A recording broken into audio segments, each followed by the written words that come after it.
The newsroom, where untold story is revealed. Ensinkano ya Kenzo ne Hamza Rema Nyamutoro evuddemu ate obuzibu ebya musajja mukulu amanyikiddwako nga Kyotikaye wano wetuli ate mukwano gw'abangi Junior ebibye bitabuse Kasuku wono bamwambalidde sipapa ate ye omusango gumuse muvi nkugambye sibirungi eri side eyo musajja mukulu blogger abadde yawangalira ku kyombo kya Bwarabu olukomyewo Uganda tawezezza mwezi wa bweru una wambiddwa n'atwalibwa mu kifo ekitategeerekese ani era ki ekimukwasizza byonna bikuleetedde kakati nno omubaka Segirinya Muhammad okusinziira ku mujjanjabi we alina obubaka bwaweereza n'ebisingakaawo byoba olindirira nzeddeni yakutuusako ensonga ez'enjawulo komakoto guno okusaba n'obwombeefu obw'ekika ekya waggulu video soko jimpere like munywanyi etambulire ddala etukene ku oyo mulala ali yandiyagadde ogenda maaso n'okubeera nga agifuna njagala okusaba gwe atannaba kubeera nga otwegatako mu butongole subscribinga ate tutambuze ensonga butereevu nnyo nnyini ddala gwayagala olanga naffe simu zaffe wezeewo wansi osobola otukubirako ne tugenda maaso n'okubeera ng'ensonga tuzikwasaganya nzikiriza wano wennyini ate we tubeera tutandikira ensonga omusajja mukulu Eddie Kenzo kwoteka Fiona Nyamutoro besinkanye ne Rema kwoteka Hamza nga bagenda maaso n'okubeera nga bakuza amazaalibwa g'omwana amanyikiddwa nga Maya Musuuza muwala wa Eddie Kenzo omukulu ono nno Rema yazze ne muwala we Hamza n'abaana baabwe bonna ne bagenda maaso n'okubeera nga beegatta wamu ne baselebrating amazaalibwa g'omwana ono Maya jjukira nti amuddako ye Amal omuwala we era nga maama we ye Rema kakati nno ebigambo bingi bibi nebigeze maaso n'okubeera nga bivaayo kakati nno agambye nti omusajja atenyinyala atalina bujja yeefaananyirizaako ekisolo ekimu kibayita embizzi naye Kenzo nga lwaki ebigambo nga bino byonna oba oliawo bijja gy'oli omubaka wa Allah Muhammad sallallahu alaihi wasallam bwe yali ageraageranya omusajja atalina bbuba yamugeraageranya ku kisolo kibayita embizzi olw'ensonga owekitiibwa Allah subhanahu wa ta'ala yatonda ebitonde bingi ku nsi kuno eby'enjawulo n'atondanga ebitonde ebisajja birina ebbuba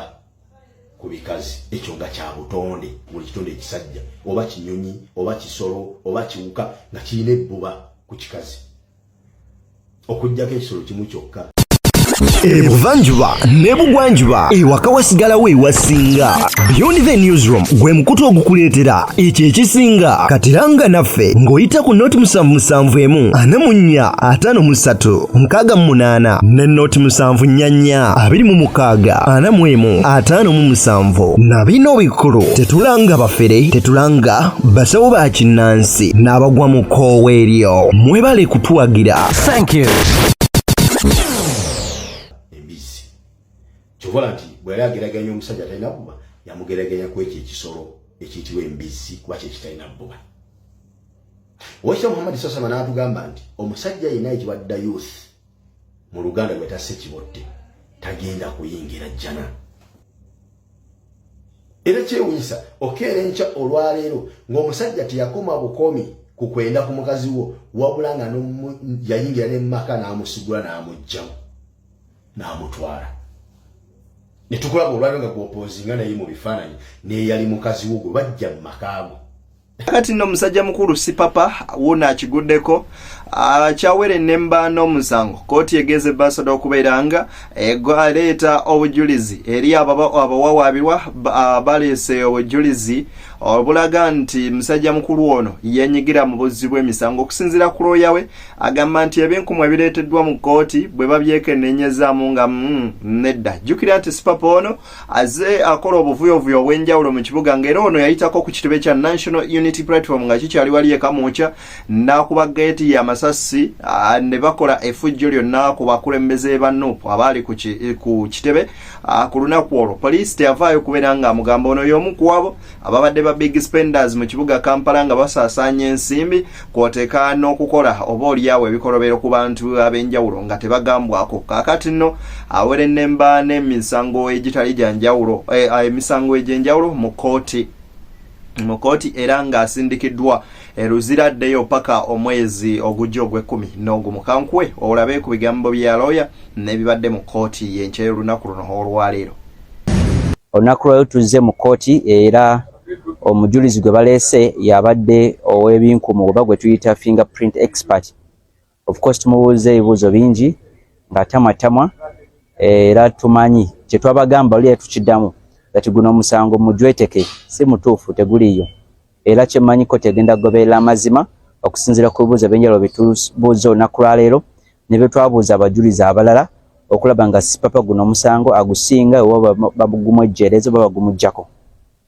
Guno omusango buli luti tulabamu abajulizi ab'enjawulo. Subira wakyaliyo omujulizi omulala abajulizi abalala bakyavudde? Yes, waliyo omujulizi omu asigaddeyo IO era yasemba wamaliriza oyo ko tejjatuwa omwaganya okubanga tuteekamu gye tuyita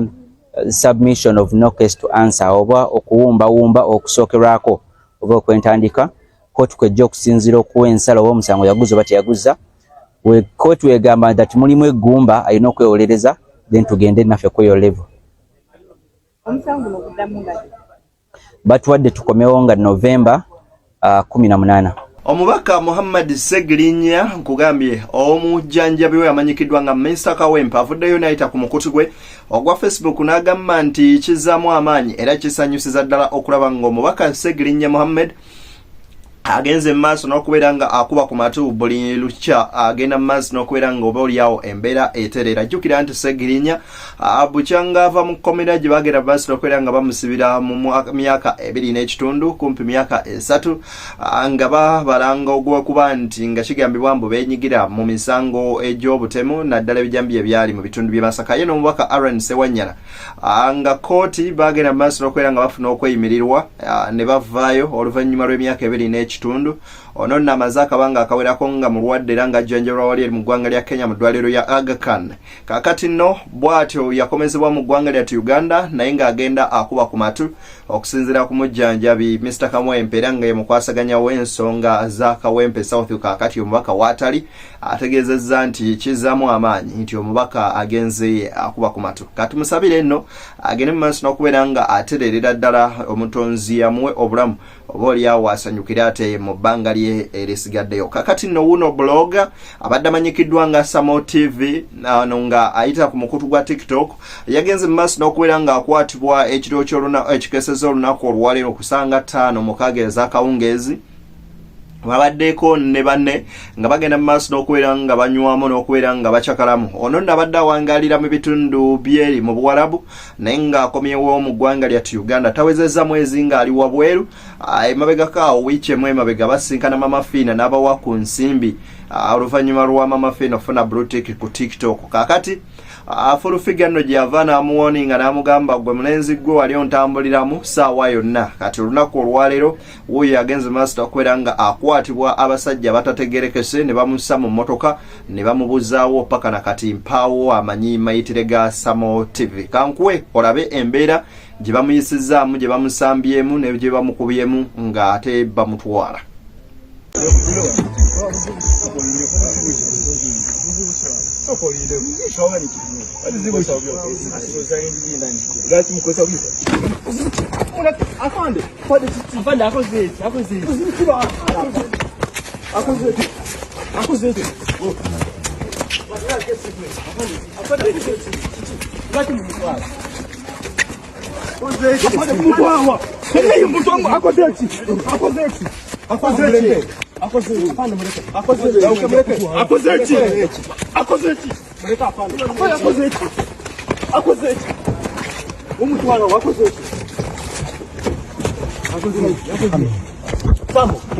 Samo TV, Samo. Bakutwalira kiki wakoze ki? Buzibuti.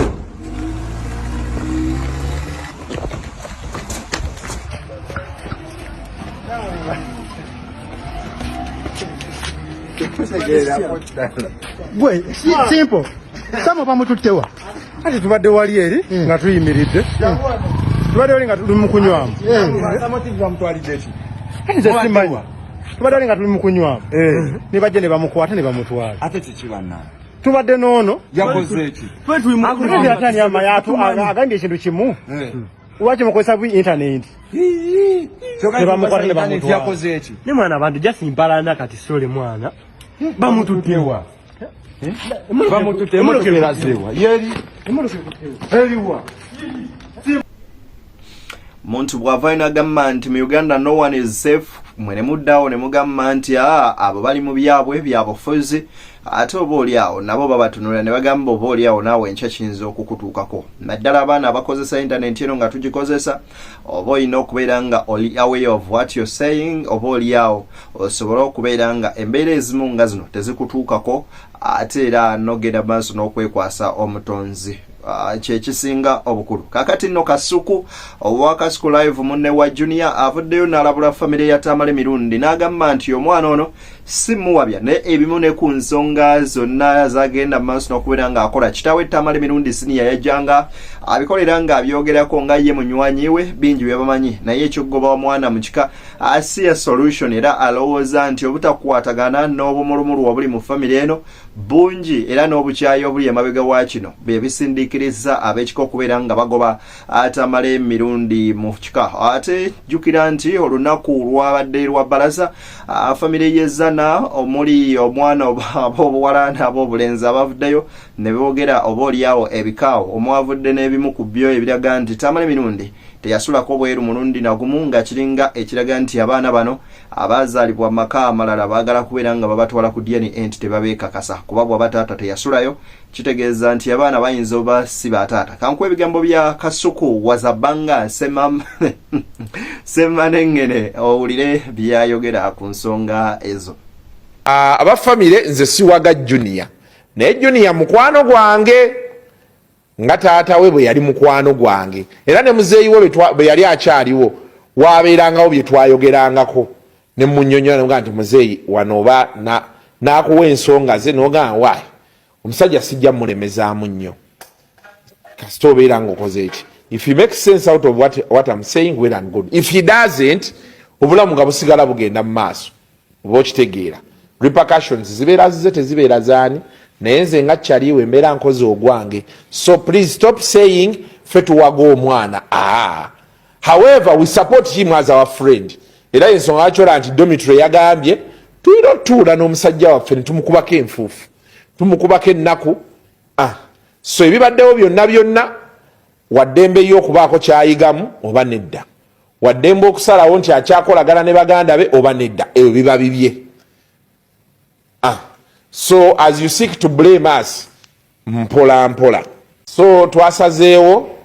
tugenda kufunayo olunaku one of these days plan ndi mulekwa omugobe tumutwaleko out afune watuula tugenda mupangisizayo ka apartment waliwo n'omuwala eyankubidde bambi nagamba ayina points out kati nno omusajja mukulu amanyikiddwa nga Cute Kaye ono nno muyimbi ate era nga musajja ayali omu ku abo abagenze maaso n'okubeera nga babonaabona ne depression nga yatuukako ne ku seri okwatibwa ne bagamba bye obutaala bw'emmotoka biki naye nga kaakati musajja wattu yalokoka era n'agenda mu maaso n'okubeera nga atereera wuuno nno yeebazizza n'agamba abo abanwanirira naddala mu kaseera ke nalimu akazibu ne bantwala mu rehab kyannyamba nnyo okubeera nga kaakano nfuna obulamu obulungi era n'akubiriza n'abavubuka obutaddamu kubeera nga benyigira mu kozesa ebiragalalagala okubanga bikujjako nnyo ne bicyankalanya obwongo bwo oba oliawo ne bikuttira n'obulamu bwo obw'omu maaso omusajja mukulu ono amanyikiddwa nga Cute Kaye ye bujulizi obulikuwo obulamu obutambula eri yakwabo ababadde bayiseeko mu mbeera oba oliawo yeefaananyirizaako bweti mbadde ndi wano olwaleero and I remembered something through my addiction recovery. Olunaku lumu ndi mu mawulire gwogera kiri yabbi akataala akoze kino na kino agenda kufa aweddewo. My uncles, my great uncles come together ne bagamba tumutwale mu ddwaliro. Munaye nga banteeka mu motoka nga bagamba oyagala kulya ki. Okusooka bannoonya nnyo okunfuna obufunyi kyali kizibu ne bantwala mu rehab. bwe bantuusa mu rehab bamaze okusasula ssente basiibula ne ntandika okulwana temundeka wano mugende nange saagala kusigala waneeno bwomu kakati sijja banyumiza nze bwe nali mpulira ne lwaki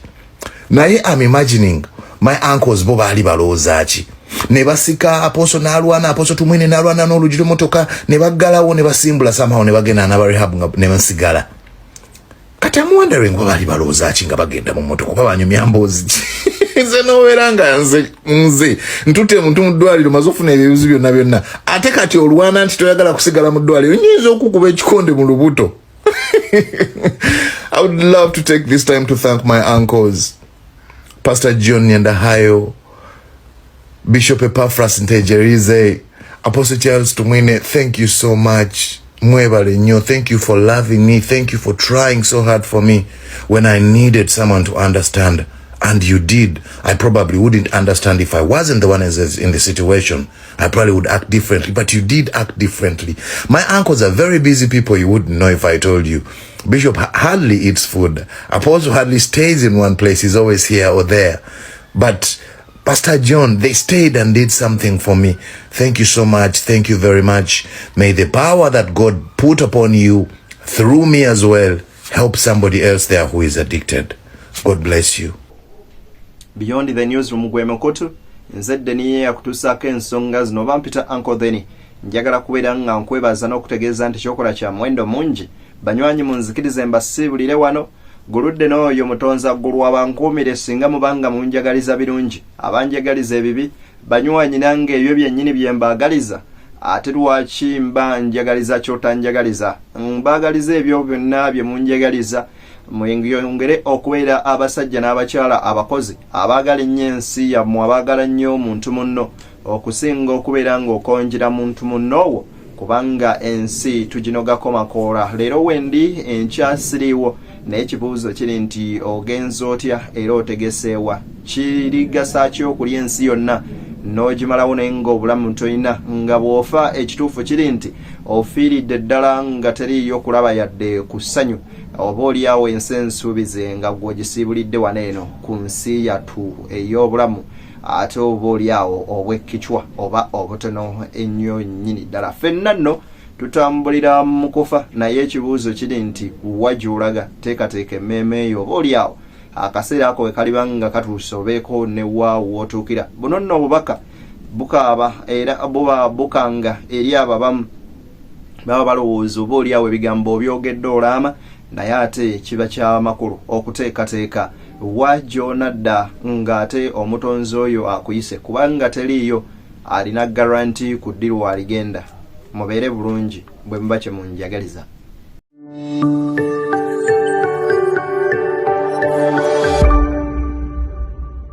Beyond the newsroom, where untold story is revealed.